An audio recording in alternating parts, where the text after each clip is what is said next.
ভারতবর্ষের ইতিহাসে যে কয়েকটি প্রাচীন মহাকাব্যের উল্লেখ পাওয়া গিয়েছে তার মধ্যে অন্যতম সেরা মহাকাব্য দুটি হল রামায়ণ ও মহাভারত। ভারতীয় সংস্কৃতিতে রামায়ণের অবদান অপরিসীম।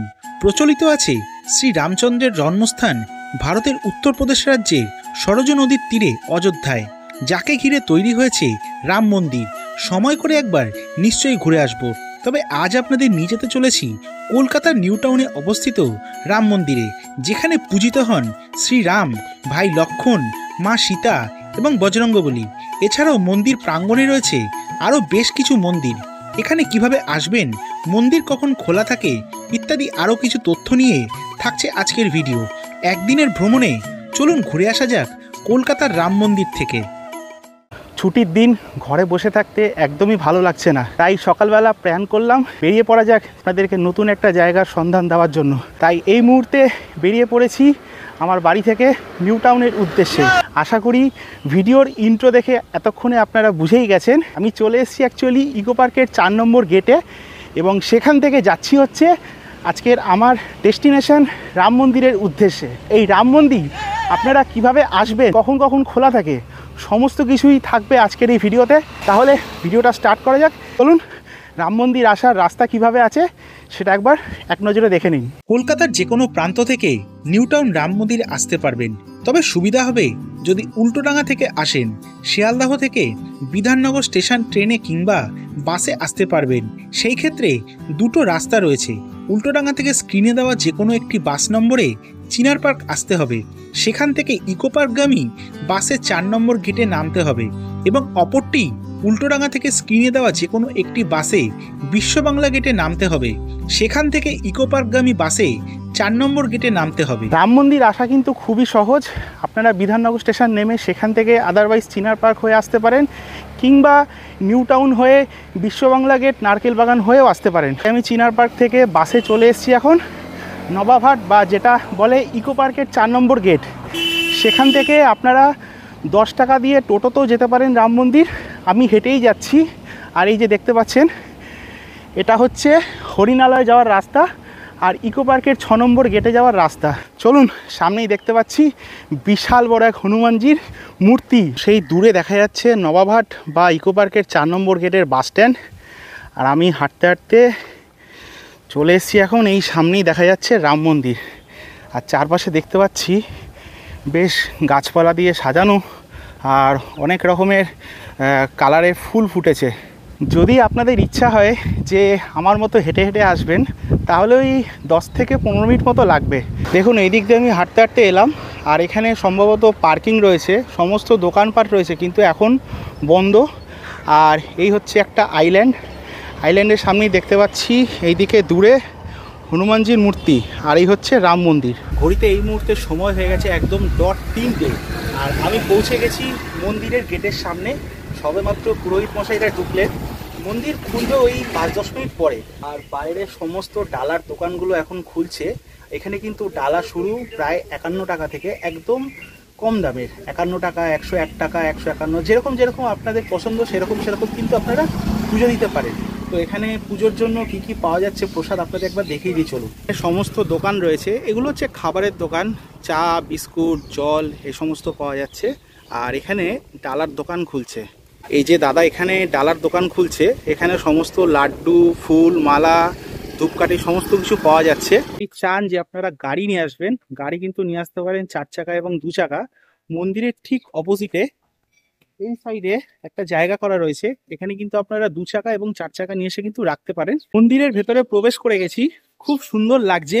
যে কোনোদিনও তো এখন অব্দি অযোধ্যার রাম মন্দিরে যেতে পারিনি, তাই চলে এসেছি কলকাতার নিউ টাউনের রাম মন্দিরে। এবার এক এক করে আপনাদেরকে পুরো মন্দিরটা ঘুরে দেখাই, এখানে আর কি কি মন্দির আছে সমস্ত কিছু দেখাবো। ভিডিওর মাধ্যমে যা যা আপনাদের ইনফরমেশন দেওয়ার আমি সেইগুলো দেবো। চলুন পুরো রাম মন্দিরটা এবার ঘুরে দেখা যাক।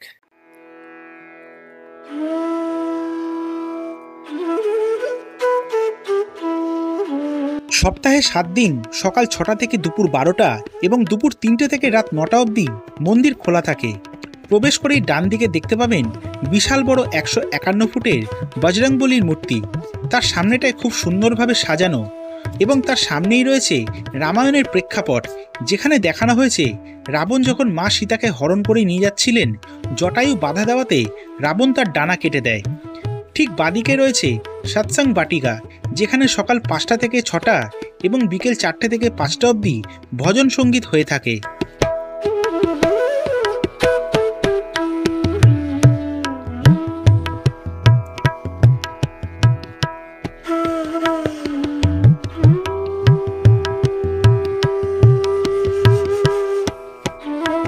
ভিতরে প্রবেশের সময় আপনাদের দেখালাম যে মন্দির কখন খোলা থাকে, এবং রয়েছে বিশাল বড় একটা হনুমানজির মূর্তি।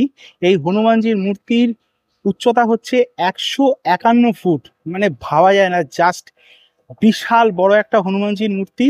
এবং ডান দিকে বাদিকে বেশ সুন্দর করে সাজানো গোছানো রয়েছে। এখানে রয়েছে সৎসঙ্গ বাটিকা, এখানে ভজন কীর্তন হয়। এই মন্দির আসলে সন্ধেবেলা আসলে কিন্তু বেশ সুন্দর সাজানো হয়, এবং পুরো লাইট দিয়ে কিন্তু ব্যাপারটা কিন্তু অন্য রকম লাগে। যদি সন্ধেবেলা অবধি থাকি অবশ্যই আপনাদের দেখাবো। এবার চলুন ভেতরটা আপনাদেরকে আরো ভালো করে দেখানো যাক।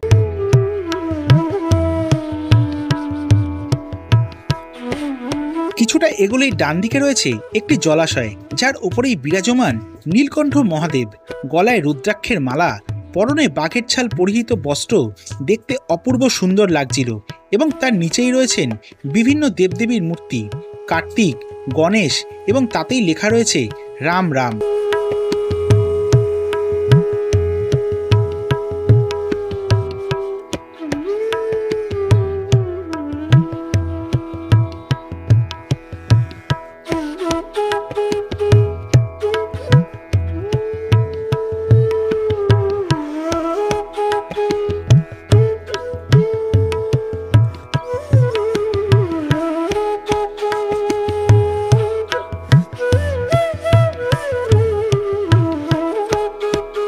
মন্দিরের সামনে থেকে এখন আমরা প্রবেশ করেছি একদম ভেতরের দিকে।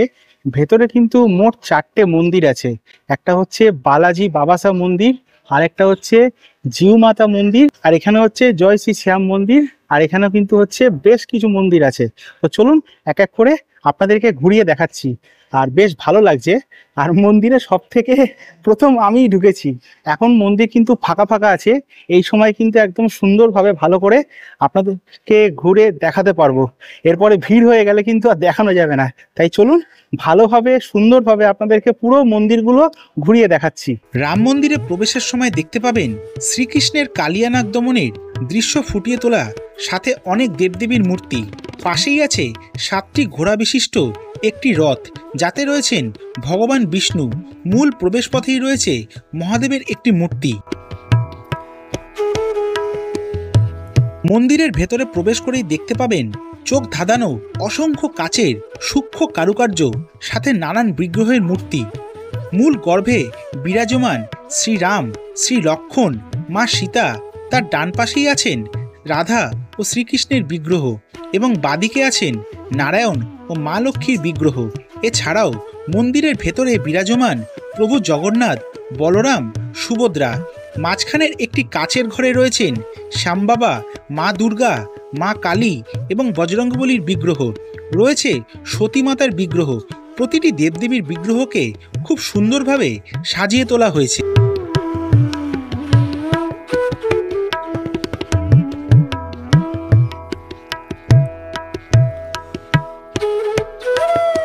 রাম মন্দিরের পাশেই আছে অপূর্ব সুন্দর জিউ মাতার মন্দির।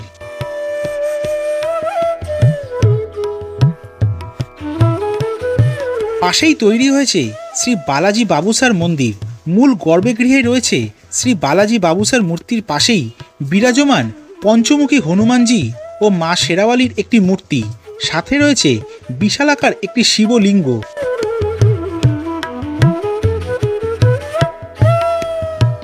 বিপরীত দিকে রয়েছে প্রায় সদ্য নির্মিত হওয়া খাটুশ্যাম বাবার মন্দির। মন্দিরের উপরের অংশে দারুণ সুন্দরভাবে কারুকার্য দিয়ে বিভিন্ন দেবদেবীর মূর্তিকে ফুটিয়ে তোলা হয়েছে।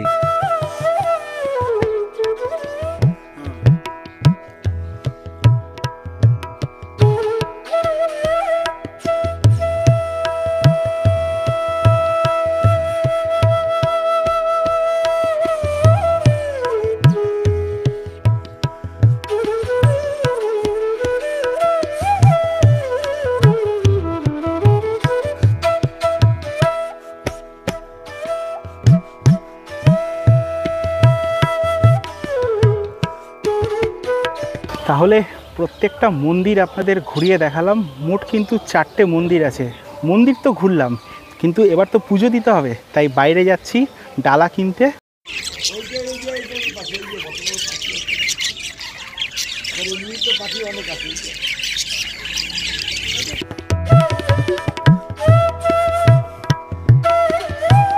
মন্দিরের ভেতরে রয়েছে একটি দোকান, যেখানে পুজো সামগ্রী ছাড়াও বিভিন্ন ধর্মীয় জিনিসপত্র বিক্রি করা হয়।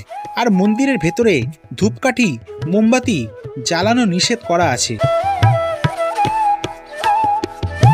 ঘড়িতে সময় এই মুহূর্তে বিকেল 4:30। আর মন্দিরে বেশিক্ষণ তো থাকলাম না, তাই আপনাদেরকে সন্ধেবেলাটা দেখাতে পারলাম না। তবে আপনারা আসলে অবশ্যই এই 3টে থেকে যে 9টার টাইমটা এই সময় আসবেন। আর যদিও রবিবার দিনটা একটু ভিড় হয়, তো অন্যান্য দিন আসতে পারেন। আজকের এই ছোট্ট ভিডিওটা কেমন লাগলো? কলকাতার এরকম আরও অন্যান্য ভিডিও দেখার জন্য আমার এই চ্যানেলটা অতি অবশ্যই সাবস্ক্রাইব করুন। আর ভিডিওটা ভালো লাগলে লাইক করুন এবং সবার সাথে শেয়ার করুন। এবং ভালো খারাপটা অবশ্যই কমেন্ট সেকশানে কমেন্ট করে লিখুন যে কি হয়েছে না হয়েছে। দেখা হচ্ছে এরকমই আরও একদিনের ভ্রমণ নিয়ে আপনাদের সাথে। ততক্ষণ সবাই ভালো থাকবেন, সুস্থ থাকবেন, আর বং লুভিয়ানাকে সবসময় সাপোর্ট করবেন। চলুন, টাটা।